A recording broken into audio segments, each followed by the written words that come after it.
Hello guys, welcome to my channel. তো আজকে একটা নতুন ব্লগ স্টার্ট করছি। জানি তোমরা বলবে যে এতদিন আমি কোথায় ছিলাম। আসলে আমি না একটু মাঝে মাঝে ডিমোটিভেট হয়ে যাচ্ছি। জানি এই সিচুয়েশনটা খুব তাড়াতাড়ি আমি কাটিয়ে উঠতে পারবো মা সরস্বতীর দয়া ইচ্ছায়। তো যাই হোক, আজকে সরস্বতী পুজো, তো আজকের দিনটা এনজয় করা উচিত আমাদের সবাইকে। তো আজকে আমি অঞ্জলি দিতে চলে গেছিলাম, ভাই আর আমি সকাল সকাল এখানে মণ্ডপে, আমাদের পাড়ার মণ্ডপে।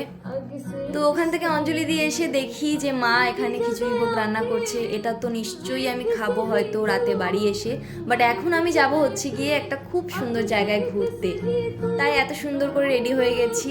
আর এই জায়গাটা কে কে চেনো আমাকে অবশ্যই জানিও।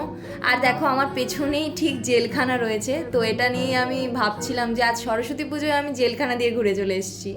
যাই হোক, এটা হচ্ছে আমাদের মগরায় খুব সুন্দর সুন্দর প্যান্ডেল করেছে, আর প্রতি বছরই করে। তো দুপুরে আমি খেয়েছিলাম বিরিয়ানি। তো আজকের ব্লগটা এখানে শেষ করছি, বাই।